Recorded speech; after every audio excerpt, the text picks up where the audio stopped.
どうも、若津です。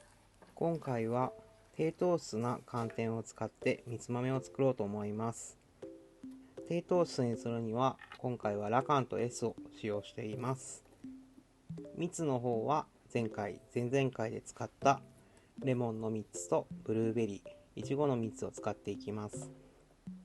3種類の蜜豆を作っていますので、最後までお楽しみください。新しくサブアカウントとして音声、ミュージックの入ってないアカウントを作りました。よろしければフォローお願いします。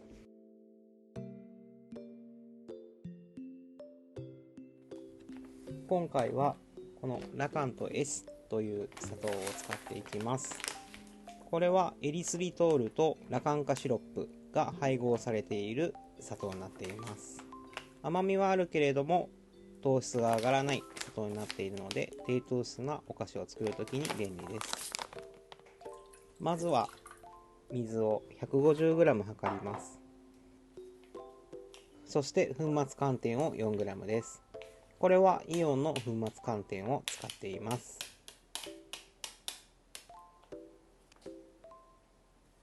それではこれを炊く前にラカンと S を 30g 測っておきます。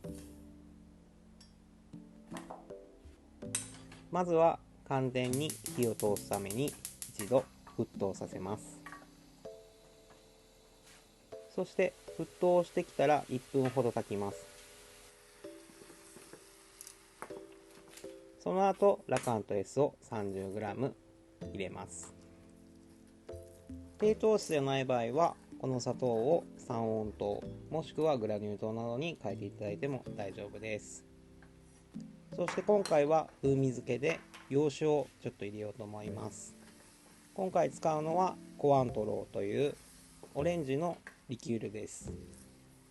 それ以外にもラム酒を入れたりしても大丈夫です。もしこういったリキュールがない場合、調理酒を入れていただいても寒天の臭さが取れやすくなります。入れる量は小さじ半分ぐらいです。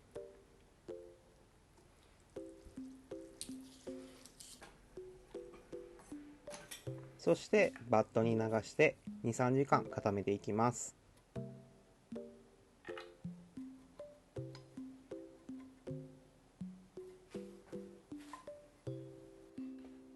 2、3時間するとこういった状態になります。これをバットから外していきます。今回は少し固めに仕上げています。なのでお水を 150g から 200g に変更していただいても美味しくできます。そしてこれをお好きな形にカットします。今回は見栄えがいいようにできるだけ正方形に近づく切り方をしていきます。現場ではこれをこういう風に四角に切るっていうパターンと、スプーンですくって粗めに切るっていう風にすることもあります。スプーンで切るとシロップがよく絡んで美味しい蜜豆になりやすいので、そういったやり方もおすすめになっています。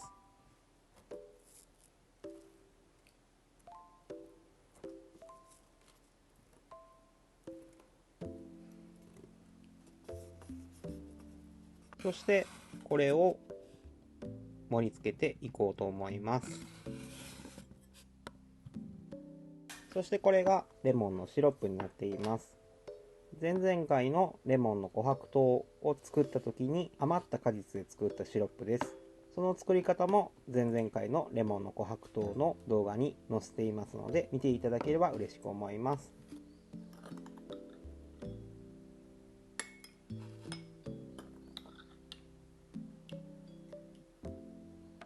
そしてこちらはいちごとブルーベリーのシロップになっています。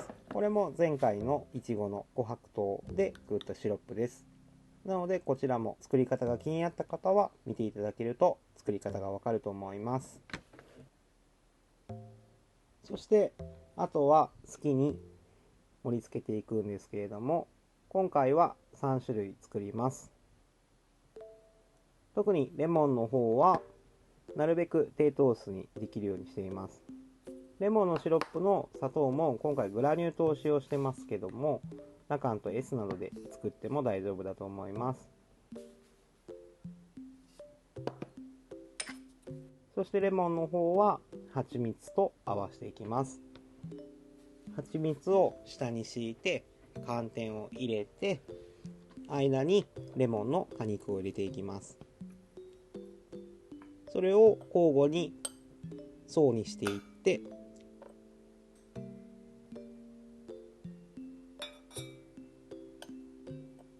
最後に余ったレモンのシロップを入れます。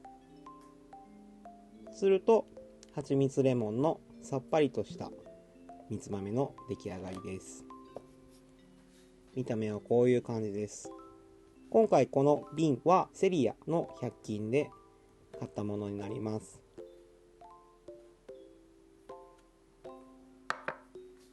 そして次はいちごミルクの寒天を作っていきます。同じように層にして寒天といちごを交互に入れていきます。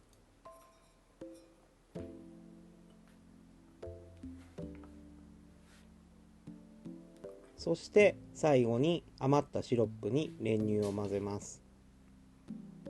それを上からかけるといちごミルクの寒天になっています。この味付けは好きにいろいろ試していただけると面白いと思います。特に友達や家族が集まるときにこの寒天を用意してトッピングをいろいろ用意していただけるとみつ豆パーティーみたいな感じになって楽しいと思います。ブルーベリーの方はブルーベリーの味だけだとちょっと単調になってしまうので、少しだけレモンを入れて味を引き締めてあげます。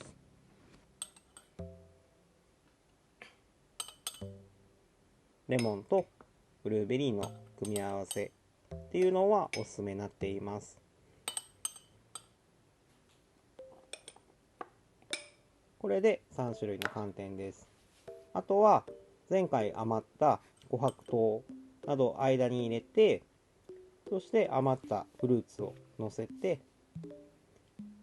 そしてシロップのないみつ豆っていう風にしても美味しいと思います。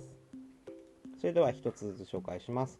これがレモンと蜂蜜のみつ豆です。さっぱりした甘さが癖になります。そしてこれがいちごミルクの寒天です。子供さんとか若い方に人気の味付けになっていると思うので、子供さんなどにおすすめです。そしてこちらがブルーベリーとレモンの寒天ですね。これはちょっと大人な味なので、上に少しだけ洋酒を垂らしたりとかリキュールを垂らして味に深みを出しても美味しいと思います。これで3種類の寒天の完成です。配合はこちらになってますので、よろしければスクショなどをして保存していただくと分かりやすいと思います。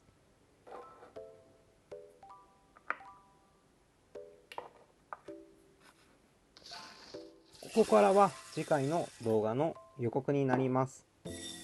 母から丹波大納言の小豆をいただきました。そしてそれを使ってこしあんを炊いていきます。少しいつもと違って作ってほしいっていうよりも見てほしい動画になっています。作るお菓子は7月23日が土用の丑の日になっているので、土用餅を作っていきます。土用餅の歴史や由来っていうものもご紹介しようとしてますので、よろしければチャンネル登録をしてお待ちください。